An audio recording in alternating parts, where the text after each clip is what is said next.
Libra, hi, welcome to Mystic Queen PH. Titingnan natin ang energies for you ngayong week na to. This is a weekly reading, July 14 to 20, 2025. If you're interested in private readings, meron tayong link sa description at sa pinned comment. Paki-check nyo na lang yung information kung paano mag-book for a private reading. And please subscribe to our channel to show your support. Like, share this video, at comment na rin kayo kung kayo ay naka-resonate. Okay, let's see, Libra. Weekly energies for you.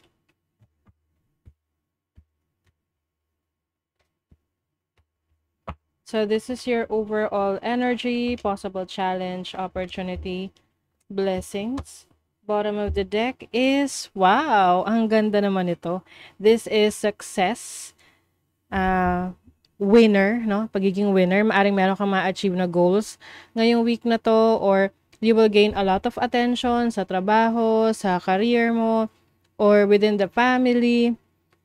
You are going to be recognized, no? Titingalain, yan. Or i-recognize ka sa yung mga achievements or yung mga contributions mo, nagagawa mo sa ibang tao, or sa field of work mo, or sa career mo. You also have the 4 of Cups, the 5 of Wands. Nako, yung iba kasi sa inyo rito, maaaring nanggaling kayo sa isang competition. So, kayo yung nanalo. Kayo ang nagwagi. Ayan. So, yung iba naman, competition as in yung parang merong pagpipilian kung sino yung pinaka-best. Ayan. So, kayo ang mapipili. So, your energy is the Wheel of Fortune, which is about shift, energy shift. Things are changing for the better para sa inyo, Libra. Maari ring may nagbabago ng direksyon sa inyo. Kung ano man yung direksyon na gusto nyo tahakin, binabago nyo ngayon. Pwedeng nag-iba ka ng desisyon, or iba na yung focus mo ngayon. Gusto mong maging very successful pa at mahigitan pa yung mga na-achieve mo in the past. Your challenge is the 7 of Wands. So ngayon, nagiging mas maingat ka sa mga taong pagkakatiwalaan mo, sa mga taong pakikisamahan mo, kasi gusto mo na sila yung talagang nandyan para sa'yo hanggang dulo, no? Hindi yung dahil meron lang sila nakukuhang benepisyo sa'yo. You are also setting boundaries. If kung dati parang, people pleaser ka, gusto mo ma-accept ka ng lahat, pero ngayon na-realize mo na nakakapagod yun, na lagi kang merong piniplease na ibang tao. So, kung sino lang talaga yung na-attract mo, kung sino lang talaga yung supportive sa'yo, yun yung talagang bibigyan mo rin ng attention. And then, for your opportunity, you have the Hierophant. So, yung iba sa inyo, merong leadership role sa trabaho. Some of you, maaring kayo ay magiging trainer, coach,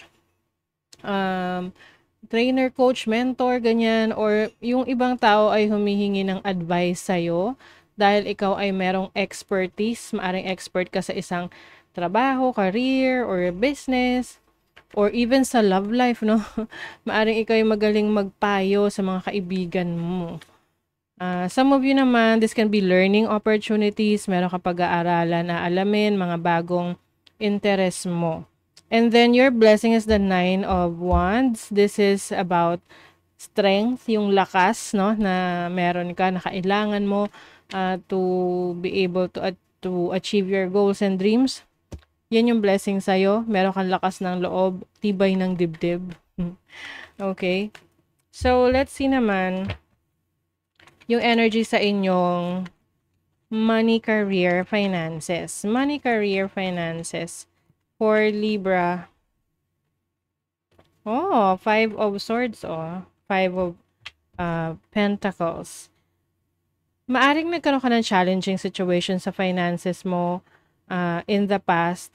And ngayong week na to, maaring meron kang itatry na ayusin financially, kasi maaring yung iba sa inyo na mismanage ninyo yung pera, or kung sino man yung nag-aayos ng pera nyo or nagtatago ng pera nyo na mismanage.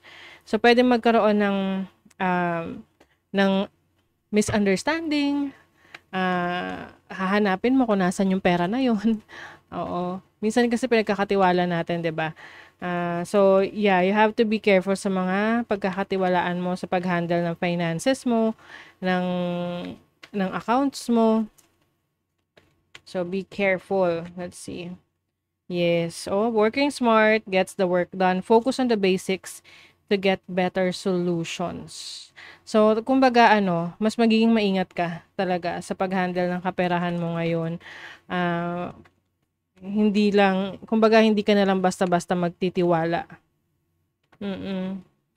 Meron kasi rito, maaring may part sa finances mo na hindi ka kontento sa kinikita mo or hindi ka kontento sa kung ano yung nage-generate mo na income or resources, kung ano man yung resulta niyan ng career path mo, trabaho mo, hindi ka gano'n kakontento. So ngayon meron kang inaayos na kung ano yung dapat mong gawin moving forward para mas ma-improve mo yung income mo, yung finances mo, yung work mo, yung trabaho mo, business mo. So sa love life din na natin. Four of Pentacles, the Fool. Okay. The Fool is about taking a new journey or taking a risk pagdating sa relationship. Yung iba sa inyo for the longest time, hindi, yung mga single ha, hindi kayo ganun ka-open for relationships before. But I feel like ngayon, mas bukas ka na ngayon sa bagong relasyon or connection. And also, hindi naman porket bukas ka sa bagong relationship, kung sino-sino na lang. Gusto mo rin yung tao na yon ay merong stability, kumbaga established na rin siya, meron na rin siyang maibubuga, kumbaga, no? And if you are already in a relationship, I feel like you are going to step into a new experience with your person. Pwedeng kayo ay magsasama na, or pwedeng rin magpapakasal na kayo, or you have a new experience together, like pagta-travel together, or pagkuha ng sarili nyong bahay, sarili nyong place. Ayan.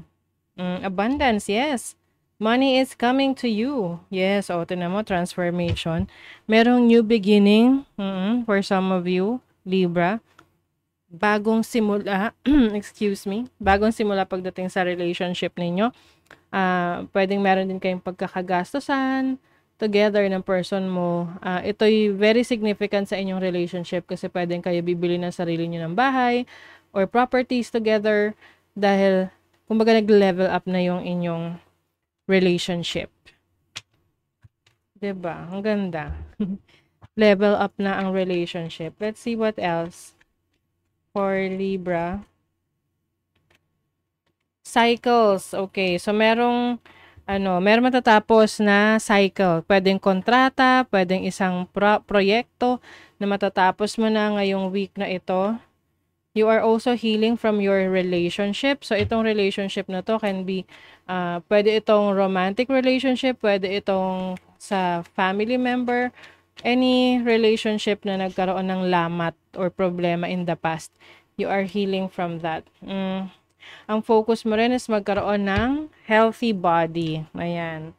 Malakas na pangangatawan. Healthy mind, body, and spirit. So, yung iba sa inyo, nagpapalakas kayo talaga. Like, nag-exercise kayo ngayon. Mas active kayo ngayon. Oh, yes, you have freedom. You are going to have fun. Yes, there's also success, aspiration, joy, higher perspective. So, mas nagiging positibo yung pananaw ninyo. Yeah, mag-ingat lang sa mga betrayal ha, kasi maaring sa trabaho to ha, or sa finances, kaperahan, na hindi pala mapagkakatiwalaan. So, be careful. Yes, definitely there is an achievement. This makes sense, 'di ba? Kanina, bungad pa lang success na agad. So, meron ka ma-achieve na goals mo ngayong week na to. Things are coming into fruition para sa iyo. Nagbunga na. Nagbunga na ang iyong mga pinaghirapan. Free spirit. Give yourself the space and freedom to express your creativity. Wow. So, gagamitin mo rin yung iyong talento para i-create, i-express yung iyong creative mind. Ayan. So, maaring may mga projects, personal projects kang gagawin or anything that entails or requires your creativity. Ayan. So, that is your reading, Libra. Thank you so much. See you again.